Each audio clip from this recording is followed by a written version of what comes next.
पांडव, तभी तो ऐसी मूर्खता कर रहे हैं। अब मेरे पुत्र दुर्योधन के पंजों से युधिष्ठिर को कोई भी नहीं बचा सकता, कोई भी नहीं। मरेंगे, मरेंगे ये सब।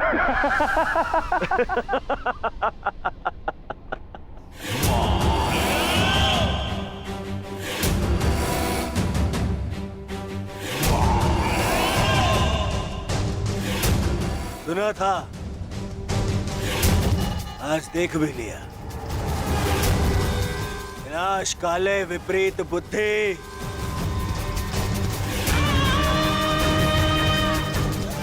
युधिष्ठिर को सबसे आगे खड़ा करके आश्चर्यचकित कर दिया इन पांडवों ने।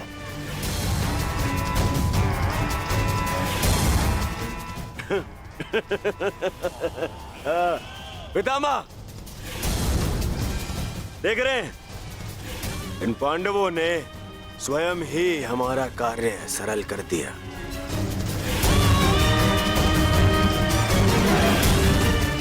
युधिष्ठिर को आगे खड़ा करके।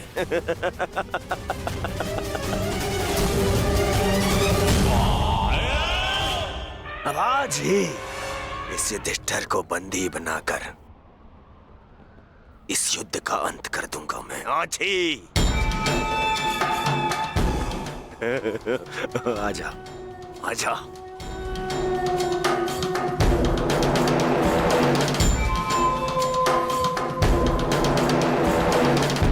कल अंगराज ने उत्सव मनाने से रोक दिया था, आज अवश्य मनाएंगे।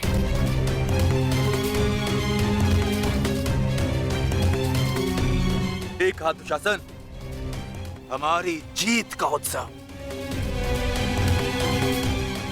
मत भूलिए पिताश्री ने क्या कहा था।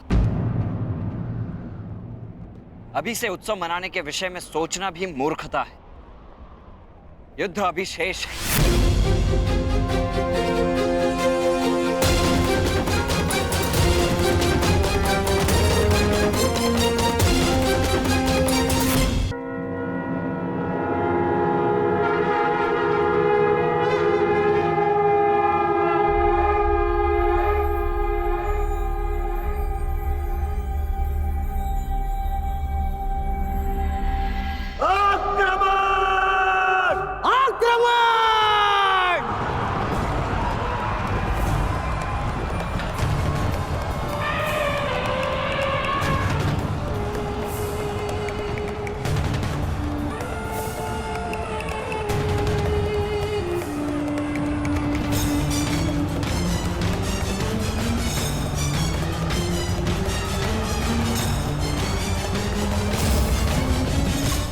पांडव आक्रमण क्यों नहीं कर रहे?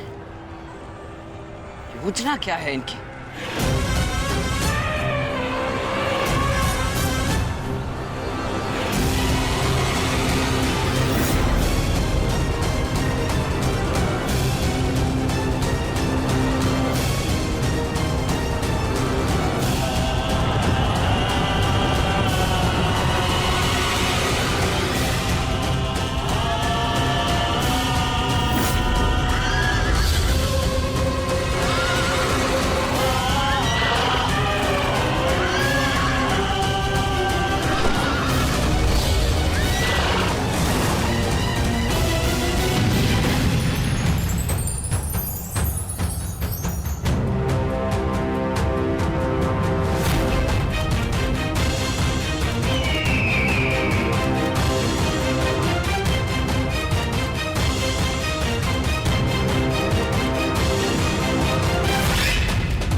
चिन्ह वो भी उल्टी दिशा में। ये पांडव पीछे क्यों हट रहे हैं?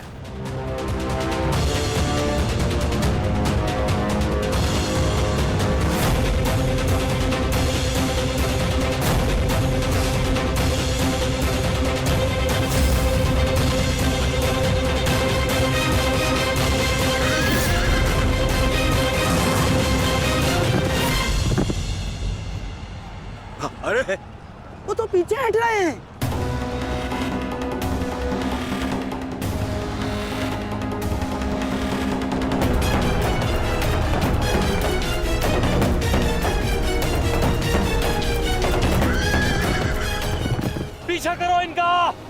समाप्त कर दो सबको।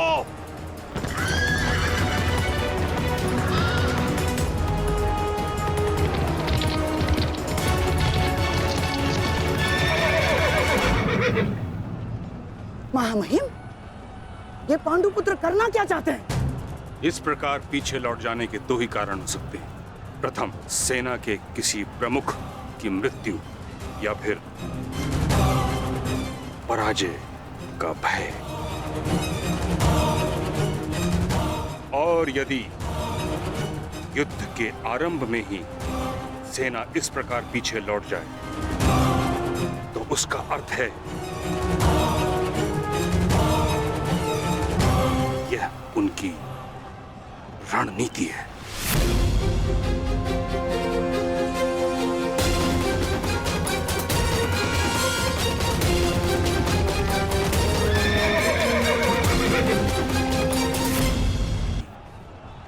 रणनीति है।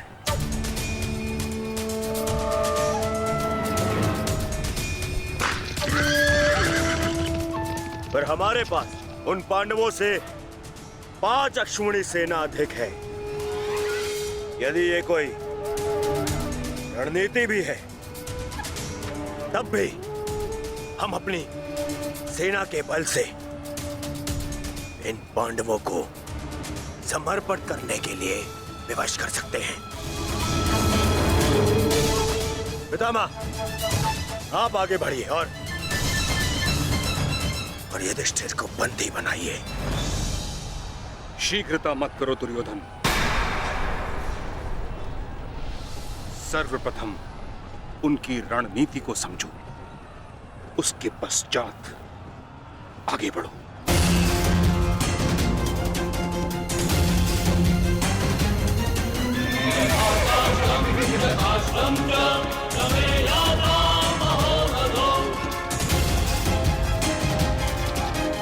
जितना सरल ये दिख रहा है, ये उतना सरल होना नहीं चाहिए। कुछ तो गड़बड़ है।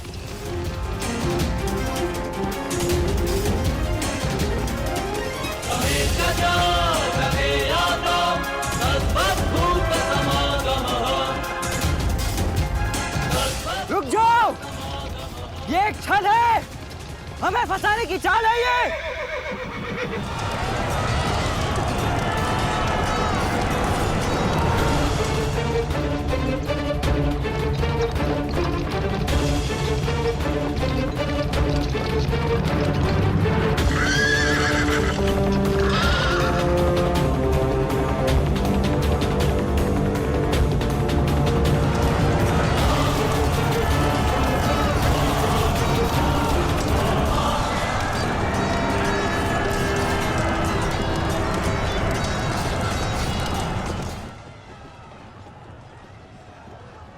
दुशासन और अश्वत्थामा अपनी सेना को लेकर कौरव सेना से अलग हो गए हैं महाराज।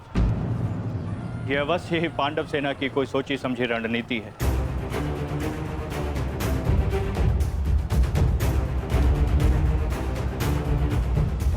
आत्मसमर्पण कर दो युधिष्ठिर। हो सकता है ज्येष्ठ तुम्हें जीवन दान दे दे। तुम केवल दास बनने के योग्य और सदैव दास बनकर रहोगे, और पांचाली सदैव हमारी दासी बनकर रहेगी।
अब जिन्हें हमसे लड़ना था वो शत्रु आपस में ही लड़ बैठेंगे पार्थ। आज तुम्हारा बल इस धरा पर धराशाय होगा। भीम, अर्जुन!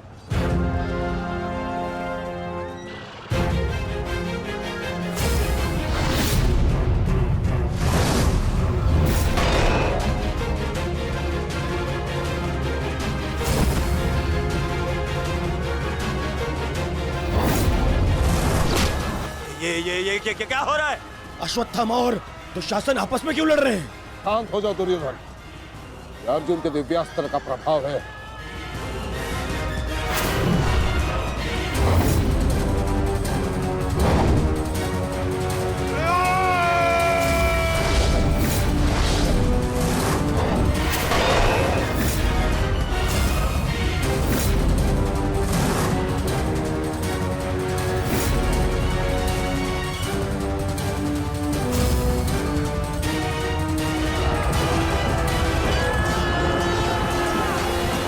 राजकुमार अर्जुन ने तोस्तर अस्त्र का प्रयोग किया है महाराज। ये प्राचीन और बहुत ही दुर्लभ अस्त्र है। ये सैनिकों को भ्रमित करता है महाराज, और अपने ही सैनिकों में मृत्यु का भय और अपना सबसे बड़ा शत्रु दिखाई देता है महाराज, और वो आपस में ही लड़कर मर जाते हैं महाराज।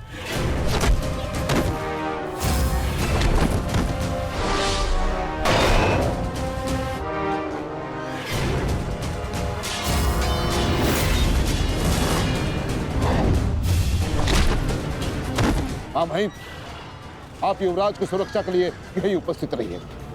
मैं शीघ्र आता हूं।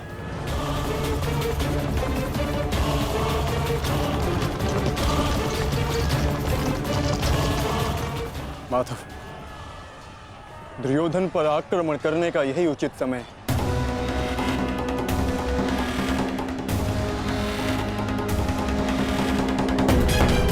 अंतिम प्रहार का समय आ गया है। सारथी,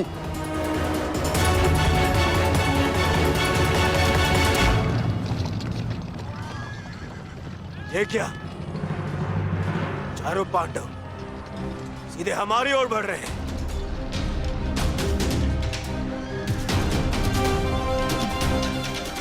वो भी बिना किसी सुरक्षा पंक्ति के। संजय, इस अस्त्र की माया को किसी तरह तो समाप्त किया जा सकता है। कोई तो उपाय होगा। इसका उत्तर मेरे पास भी नहीं है महाराज, परंतु अवश्य ही राजकुमार अर्जुन के पास होगा, और कदाचित वो अपने पुत्र अभिमन्यु को इसकी काट बता रहे हैं महाराज। सत्य कीर्ति अस्त्र, इसे उपयोग केवल एक शक्तिशाली योद्धा ही कर सकता है। हमारे विपक्षियों में आचार्य द्रोण, पितामह और अंगराज कर्ण इसका उपयोग करना जानते हैं। कर्ण तो युद्ध में सम्मिलित नहीं, और आचार्य द्रोण और पितामह को इनकी रक्षा करने के लिए पहुंचने में समय लगेगा, इसलिए हम इसका लाभ उठा सकते हैं। परंतु तुम भूल रहे, युद्ध भूमि में एक और कुशल योद्धा है जो सत्य कीर्ति अस्त्र का प्रयोग करना जानता है।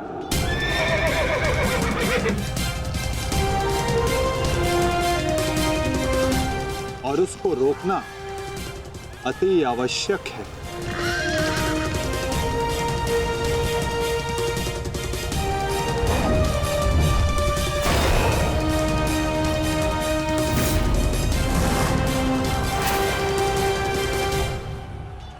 जितने भी अस्त्र हैं ये शत्रु को भ्रमित कर देते हैं, परंतु इस भ्रम को तोड़ने का कोई तो उपाय होगा ना पिताश्री। एक ही अस्त्र है, सत्य कीर्ति अस्त्र।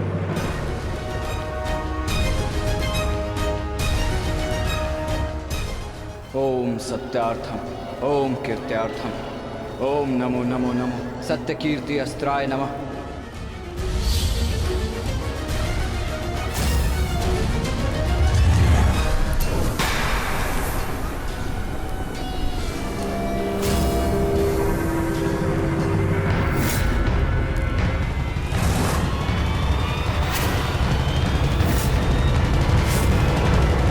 स्वागत है अभिमन्यु। वासुदेव ने सदा तुम्हारी प्रशंसा की, और कल तो तुमने महामहिम भीष्म पितामह का मार्ग भी रोक दिया था। तुम में तुम्हारी इस असाधारण वीरता का मैं सम्मान करता हूं और प्रशंसा भी, परंतु इस समय मुझे मेरी सेना की रक्षा करनी है और ऐसा करने से मुझे कोई नहीं रोक सकता। प्रशंसा तो तुम्हारी भी बहुत हो रही है वृषसेन। जिस वीरता से तुमने मेरे पिताश्री का सामना किया वो सराहनीय था, परंतु इस समय मेरा भी केवल एक ही लक्ष्य है, तुम्हें रोकना। तो विलंब कैसा? मैं प्रस्तुत हूं।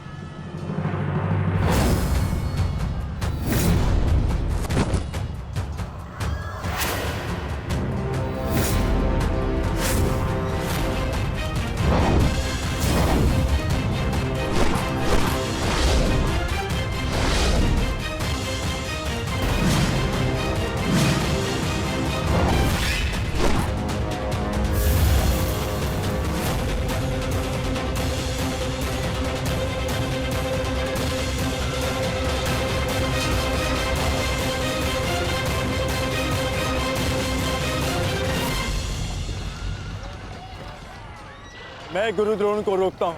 नहीं अर्जुन, गुरु द्रोण का सामना मैं करता हूं, तुम आगे बढ़ो। नहीं भ्राताश्री, दुर्योधन के समर्पण की पुष्टि करने के लिए आपका वहां होना अति आवश्यक है, और जो इसमें सक्षम है वो है भ्राता भीम। पितामह को केवल भ्राता अर्जुन ही रोक सकते हैं। आप सब लोग आगे बढ़िए, हम गुरु द्रोण को रोकते हैं। सारथी, शीघ्रता करो।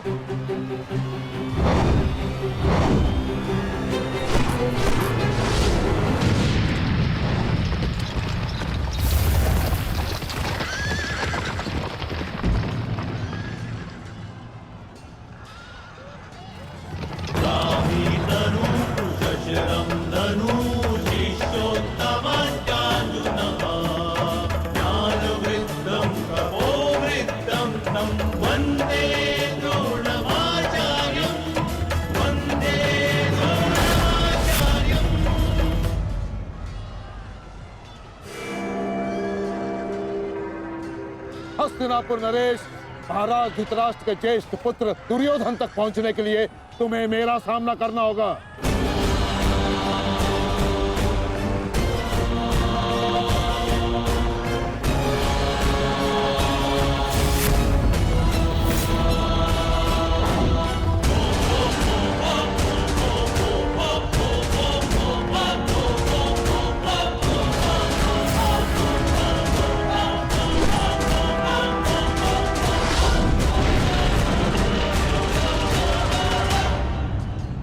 अद्भुत अर्जुन, मुझे गर्व है तुम पर।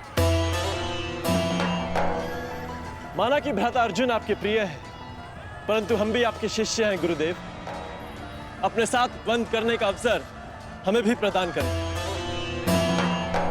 अवश्य पुत्र, परंतु स्मरण रहे एक क्षण तुम्हारे समक्ष तुम्हारे गुरु द्रोण खड़े हैं।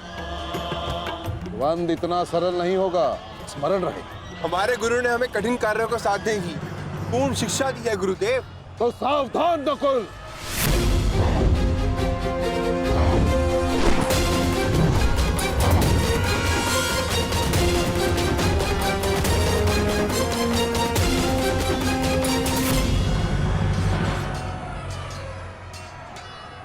कहा था मैंने कि द्वंद्व सरल नहीं होगा।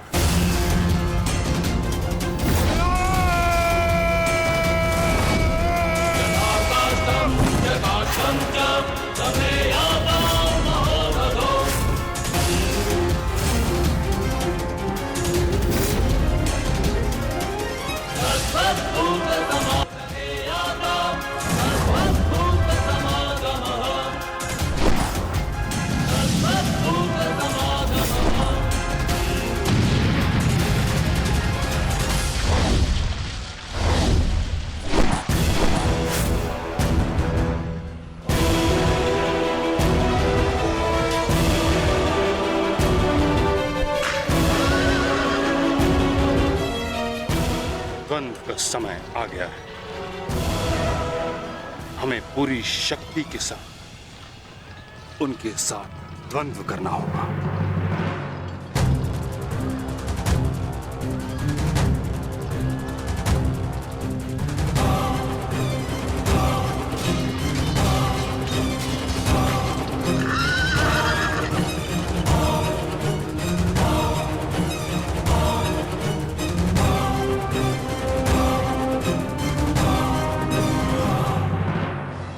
हुआ पुत्र, जो कर्तव्य पूर्ण करने आए हो वह करो। मेरे साथ द्वंद्व करो। रुक क्यों गए? आक्रमण करो मुझ पर। कर्म से बड़ा कोई धर्म नहीं पुत्र। पितामह ने उचित कहा, अपने कर्तव्य का पालन करो। स्मरण है ना पार्थ, ना कोई बंधु है ना कोई बंधव, ना कोई मरता है ना कोई मारता है, ये सब आत्माएं हैं।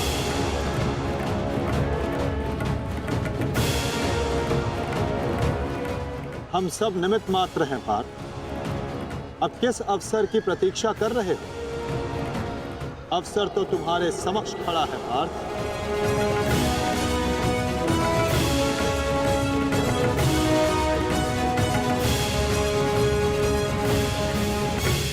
यदि तुम मुझ पर प्रहार नहीं करोगे अर्जुन,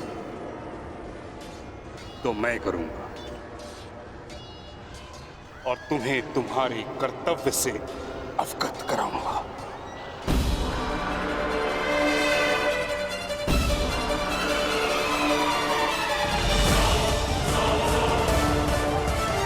अपने प्रेम भाव को अपनी दुर्बलता मत बनाओ पार्थ, अन्यथा तुम्हारा यही प्रेम भाव तुम्हारी पराजय और अधर्म की विजय का कारण बनेगा।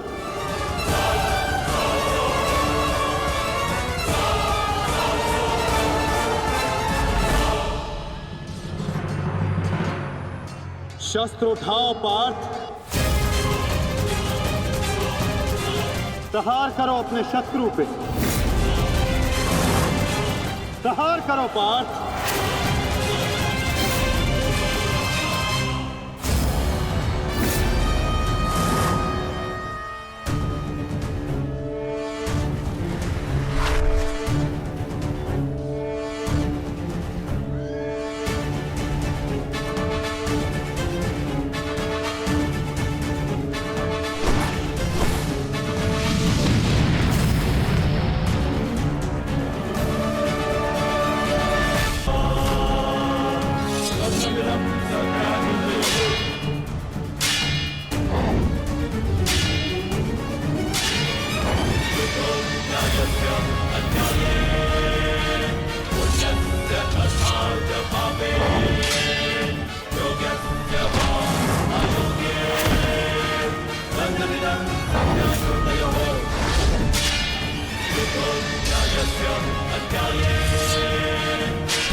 एक ही अस्त्र है जो इस भ्रम को तोड़ सकता है,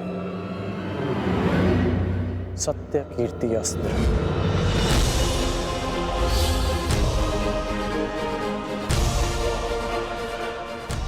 सत्य कीर्ति अस्त्र।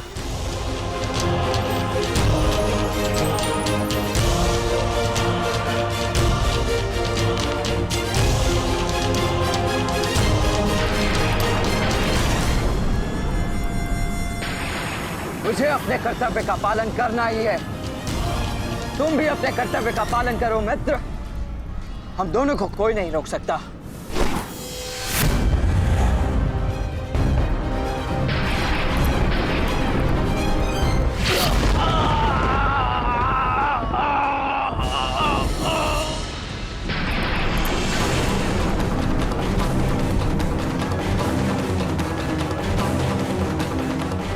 रुक जा वृषसेन, मुझे विवश मत करो। मैं केवल वो कर रहा हूं जो मेरे वश में है।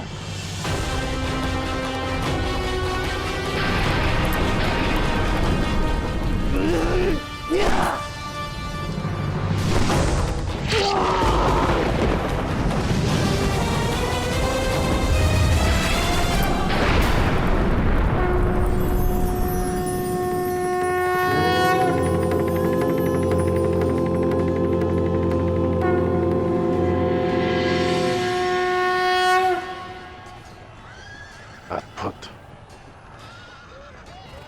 मुझे तुम पर गर्व है पुत्र।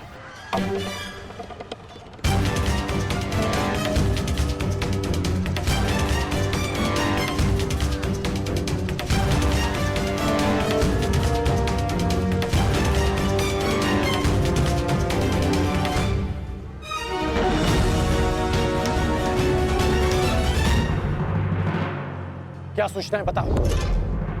अंगराज, मैं वो बताओ मुझे। कुमार वृषेण। क्या हुआ वृषेण को? बोलो। युद्ध में बुरी तरह घायल हुए हैं।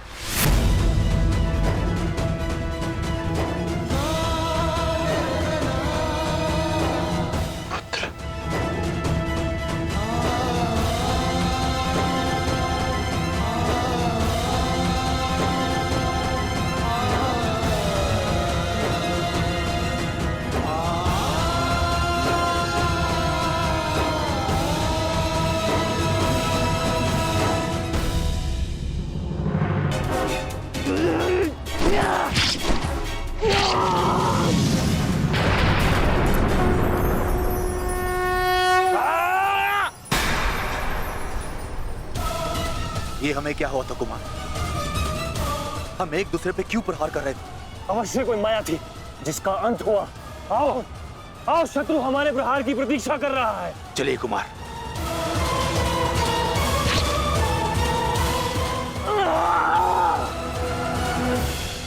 तुम्हारे कौशल और शौर्य को नमन है वृषसेन। अनुमान नहीं था कि कौरव सेना में ऐसे कुशल योद्धा से सामना होगा। सूर्यास्त में समय अभी शेष है अभिमन्यु, और हमारे तुनीरों में बाण नहीं। तो समय व्यर्थ ना करते हुए द्वंद्व आरंभ करें। तो मैं प्रस्तुत हूं योद्धा।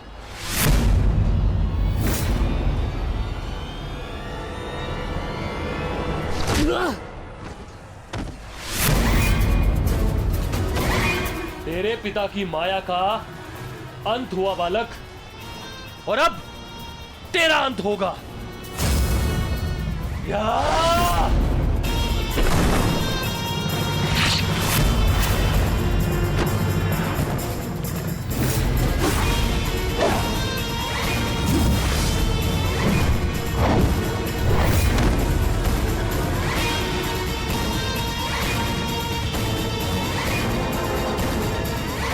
हार तब नहीं होती जब मनुष्य पराजित होता है। हार तब होती है जब वो हार मान जाता है। हार मत स्वीकारना पुत्र। इस कुरुक्षेत्र की भूमि को, इस महाभारत के युद्ध को तुम्हारी आवश्यकता है। अभी बहुत द्वंद्व शेष है। उठो, अपने क्रोध को, अपने साहस को, अपने विश्वास को एकत्रित करो। उठो और युद्ध करो। उठो पुत्र, उठो पुत्र, उठो पुत्र।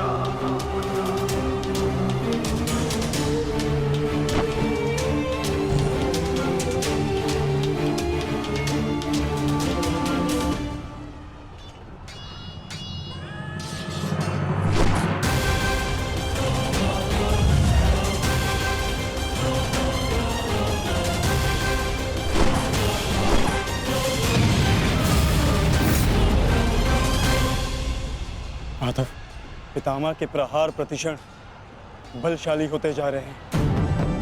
हम उन्हें बहुत समय तक रोक नहीं पाएंगे। रोकना तो पड़ेगा पार्थ। जितना समय तुम इन्हें रोकोगे उतना समय भीम को मिलेगा कि वो दुर्योधन को परास्त कर युधिष्ठिर के समक्ष आत्मसमर्पण करने को विवश कर सके।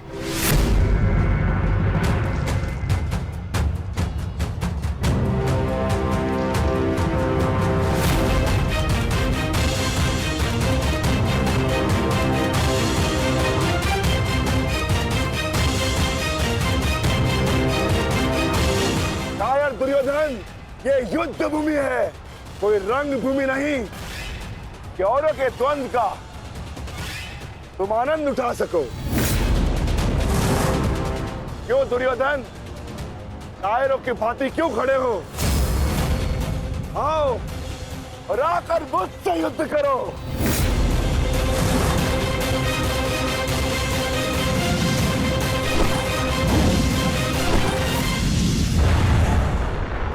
गंगापुत्र, शीघ्रता कीजिए, अर्जुन आपको द्वंद्व में उलझा रहा है।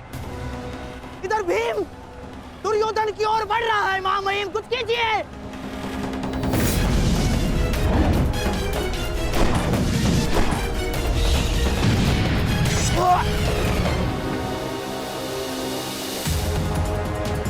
साथी,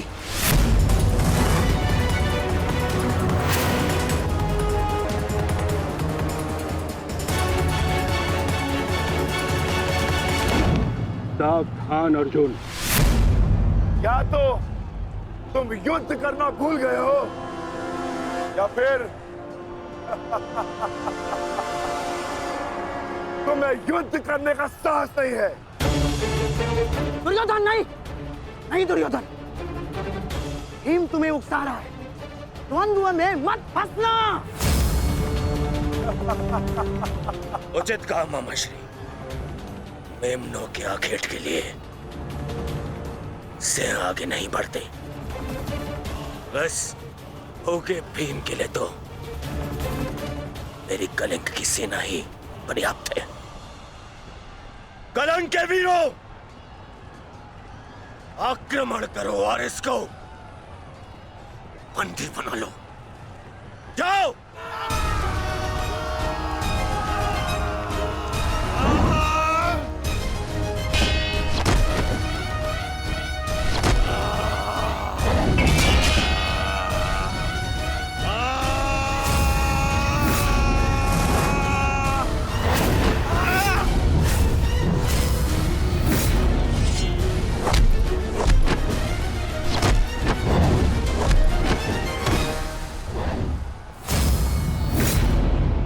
दुर्योधन, बस ये इतने से थे? अरे इनसे तो युद्ध करके मेरे हाथ पैर भी नहीं खुले।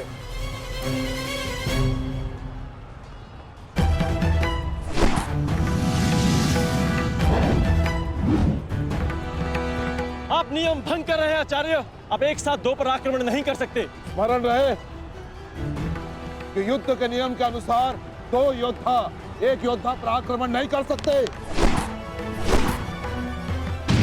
पर तो एक योद्धा दो योद्धाओं पर आक्रमण कर सकता है। सहदेव,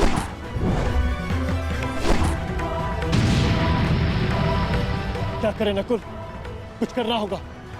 हमें गुरु द्रोण को रोककर अधिक से अधिक समय भ्राता भीम को देना होगा।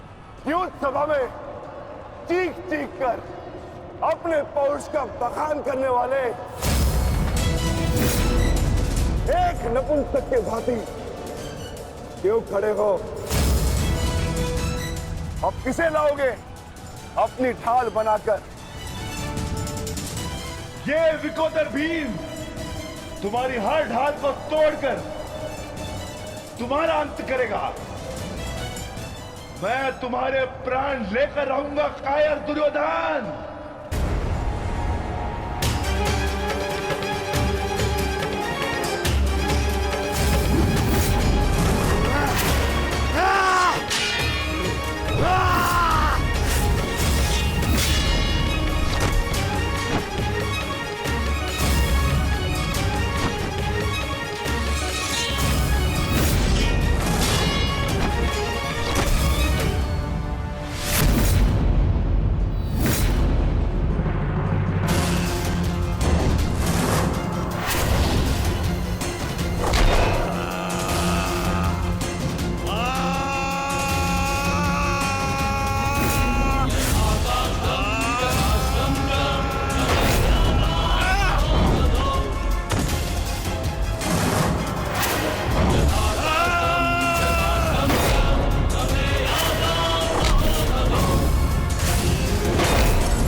झुककर प्रहार करने का सामर्थ्य शेष है काकाश्री?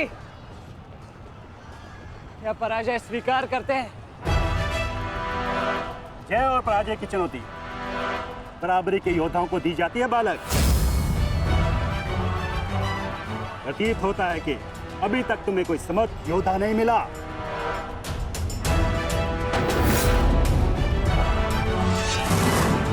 मैं शब्दों के बाण नहीं चलाता नानाश्री। अच्छा, तो युद्ध करो या समर्पण करो।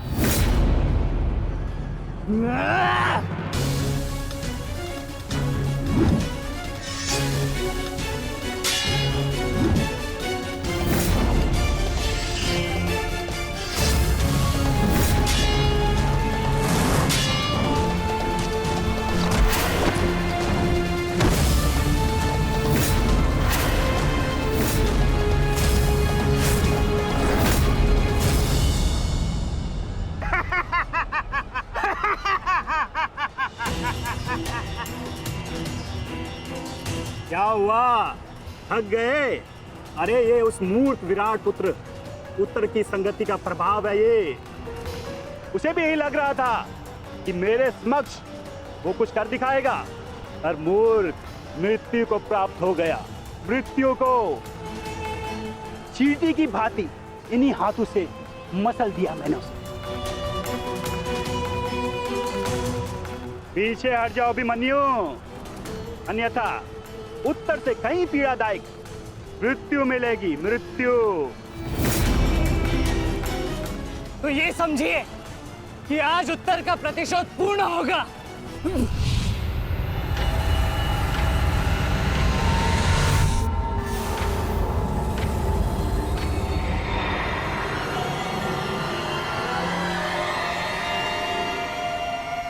फिर से मूर्खता कर रहे हो अभिमन्यु? मेरी शक्तियों के बारे में ज्ञात नहीं है। शत्रु का क्रोध मुझे और बलशाली बनाता है। बलशाली।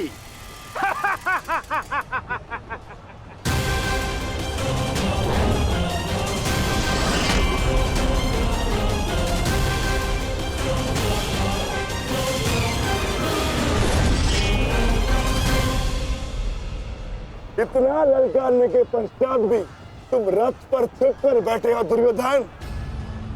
मैं भी कैसा मूर्ख हूं, एक नपुंसक के वध की प्रतिज्ञा कर बैठा। आज तुमने यह सिद्ध कर दिया कि तुम एक क्षत्रिय नहीं बल्कि एक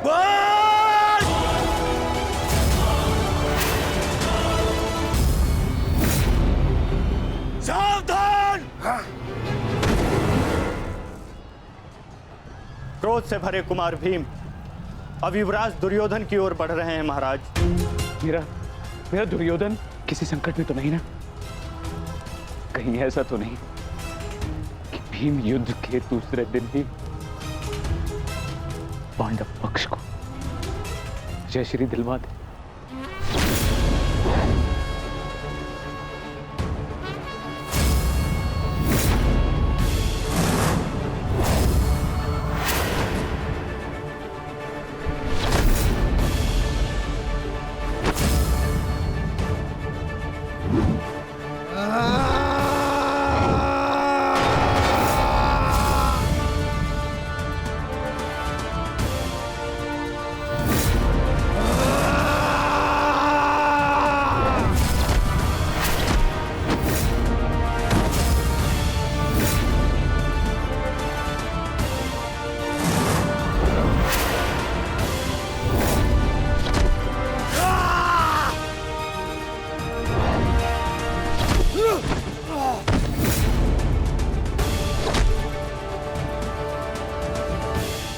दुर्योधन मारो!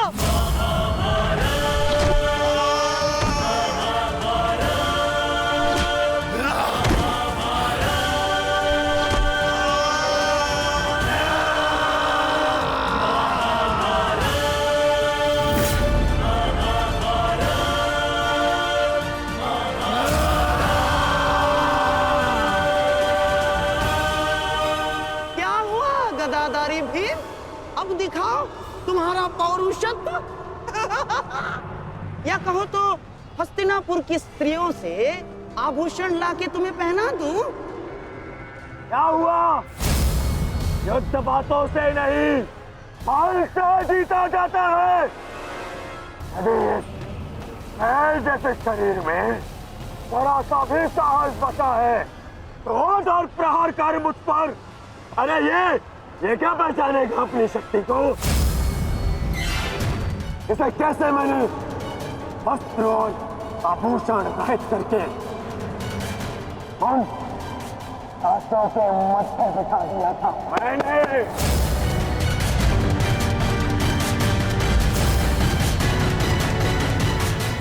कदाचित ये भी भूल गया है कि कैसे मैंने बड़ी सभा में उस दासी द्रौपदी को उसका उचित स्थान दिखाया था।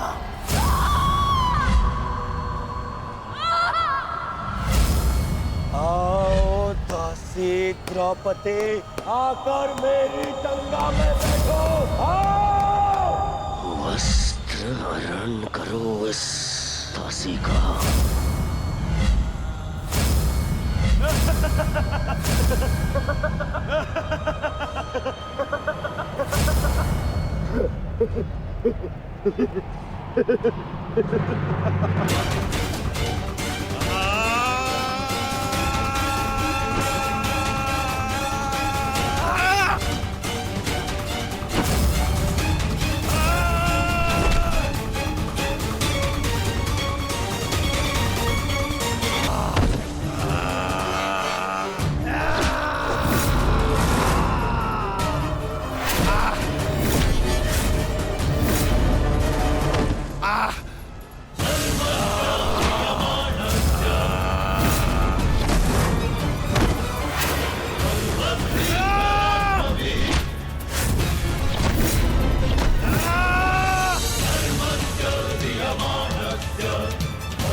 दुर्योधन की रक्षा कीजिए गंगा पुत्र।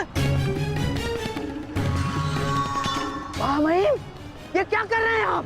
अपने वचन को पूर्ण कीजिए। आज यदि आपने भीम का वध नहीं किया तो हस्तिनापुर का युवराज घर नहीं लौटेगा। महामहिम, भीम, रुक जाओ, दूर हो जाओ दुर्योधन से, अन्यथा मुझे तुम्हारा वध करना होगा।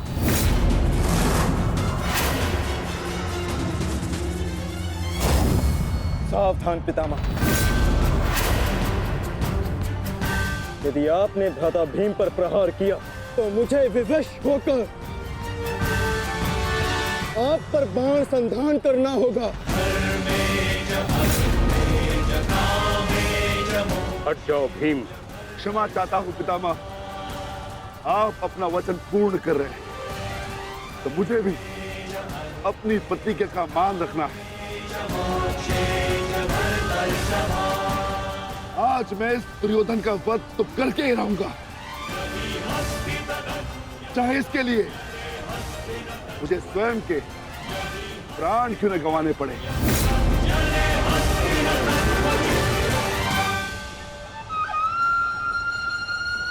स्वयं के प्राण गंवा सकते हो भीम, परंतु क्या अपने दोनों भ्राताओं को इस आहुति में झोंक दोगे तुम?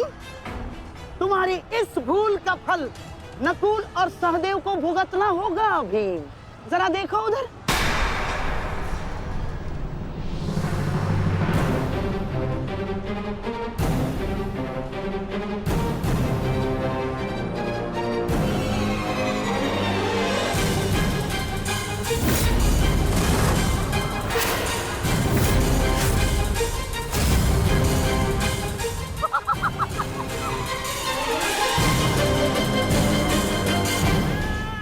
पिताश्री,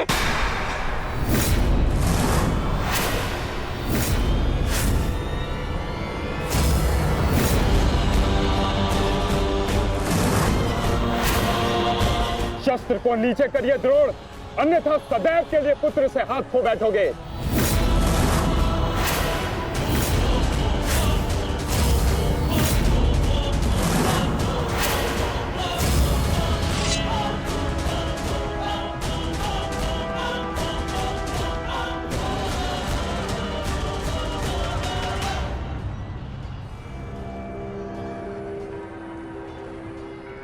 दुर्योधन, तेरा अंत आ गया है।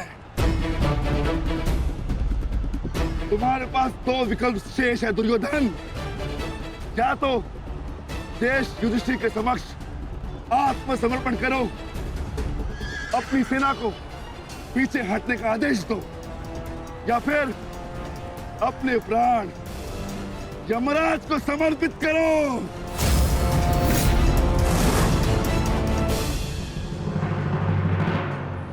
मारो भीम, मारो! शीघ्रता करो भीम! इतनी भी क्या शीघ्रता है राजकुमार युधिष्ठिर?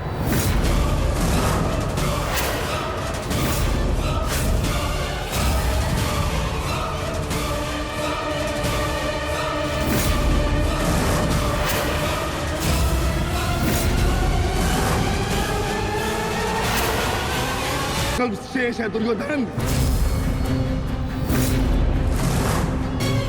मारो भीम, मारो! शीघ्रता करो भीम! इतनी भी क्या शीघ्रता है राजकुमार युधिष्ठिर?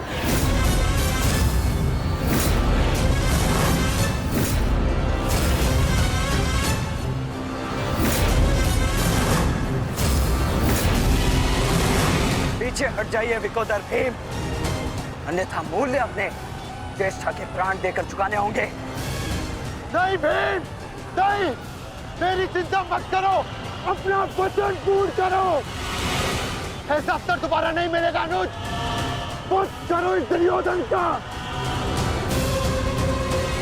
पांचाली के अपमान का प्रतिशोध लो भीम, करो इस दुर्योधन को। एक बार पुनः सोच लीजिए, अवसर दोबारा मिल सकता है, परंतु देश के प्राण दोबारा नहीं लौटेंगे। मारो भीम, मारो!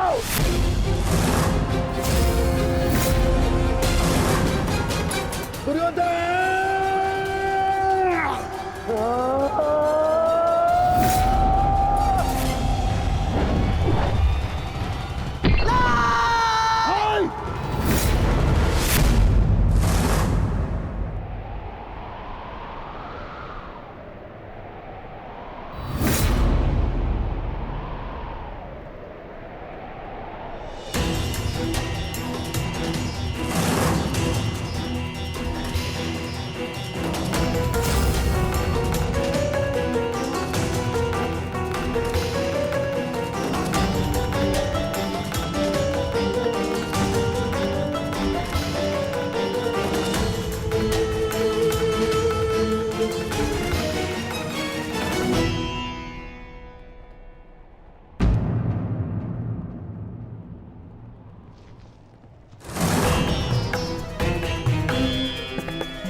सेवकों, जाओ जाके सबकी सहायता करो, जाओ।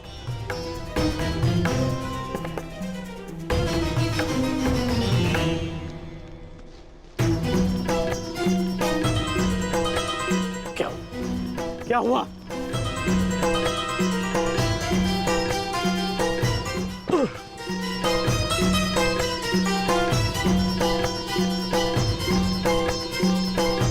क्या हुआ मित्र?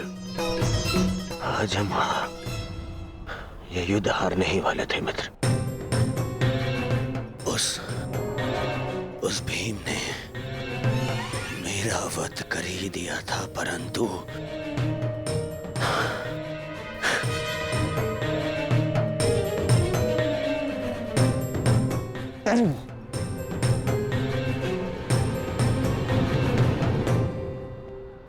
ठीक समय पर आकर वृषसेन ने पूरी परिस्थिति को ही बदल दिया।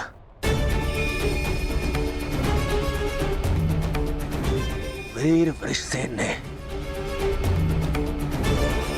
आज न केवल मेरे प्राणों की रक्षा की,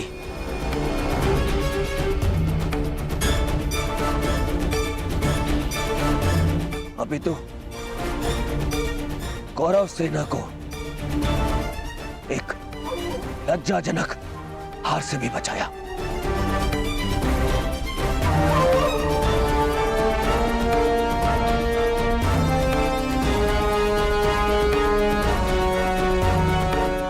मैं गर्वित हूं तुम्हें अपनी सेना में पाकर पुत्र, गर्वित हूं मैं।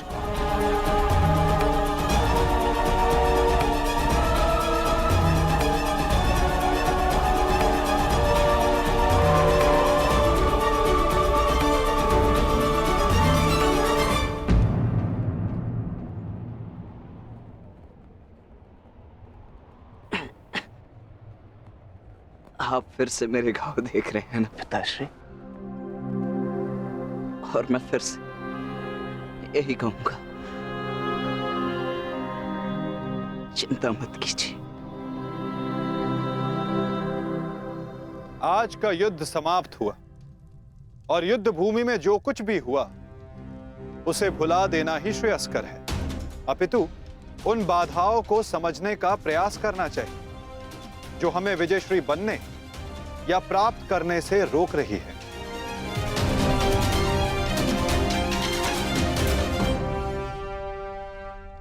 सबसे बड़ी बाधा तो वो कर्ण का पुत्र वृषसेन है।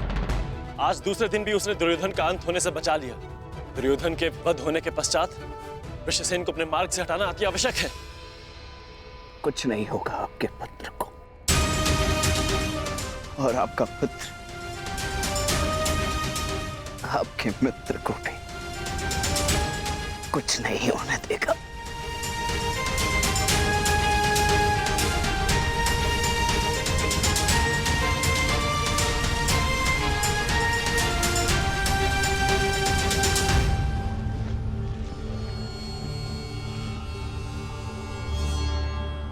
मित्र, आज का दिन हमारे पक्ष में नहीं था। तुम हमारे साथ होते तो कदाचित ऐसा नहीं होता।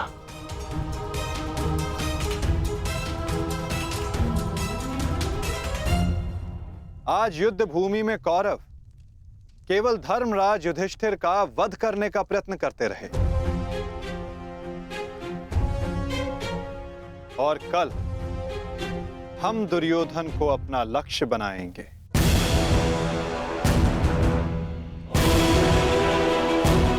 क्योंकि दुर्योधन के अंत के साथ कौरवों की पराजय भी निश्चित है।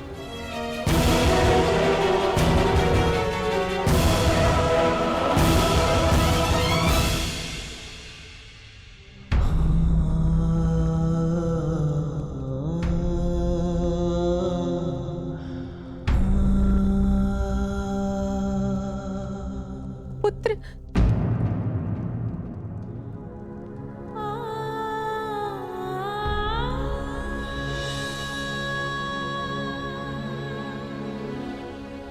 ये क्या दशा बना दी है इस युद्ध ने तुम्हारी? अरे माता, आप कब आई? माता हूं।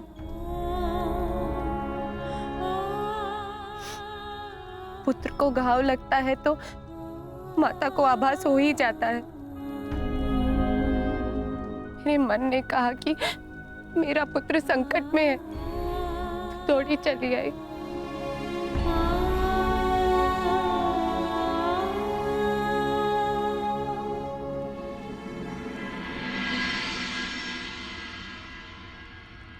परंतु आप भी तो इसके पिता हैं। क्या अपने पुत्र की इस दशा को देखकर तनिक भी दया नहीं आती? अपने पुत्र के जीवन के लिए आपको कोई मोह नहीं? मैंने निश्चित कर लिया है, तुम कल युद्ध में नहीं जाओगे।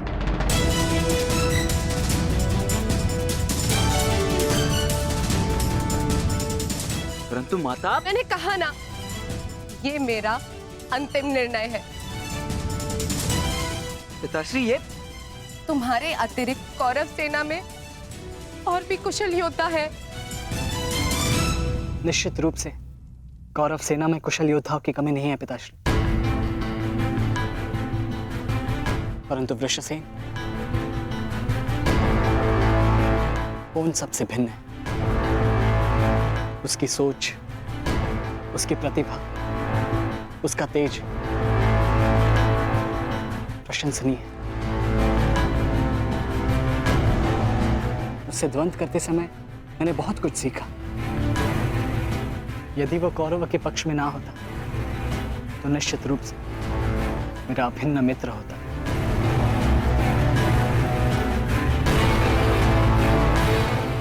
परंतु समझ में नहीं आता कि उसमें इतना तेज आया कहां से। कुछ जन्म से, कुछ कर्म से। वो अंगराज कर्ण का पुत्र है, जिसके मन में मृत्यु का भय नहीं, अपने कर्तव्य की ओर पूर्ण आत्मसमर्पण है। उस पर तेज स्वतः ही आ जाता है अभिमन्यु।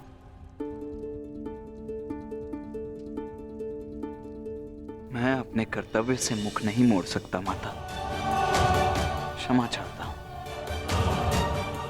आप मुझसे मेरे प्राण भी मांगेंगी तो मैं अभी अपना शीश काटकर आपके चरणों में रख दूंगा, परंतु मैं अपने वचन से विमुक्त नहीं हो सकता माता। मैं वचनबद्ध हूं।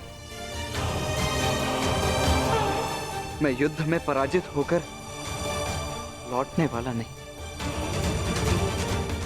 या तो मैं विजयी होकर कंधों पर बैठकर आऊंगा,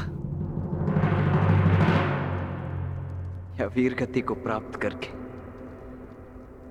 कंधों पर लेटकर।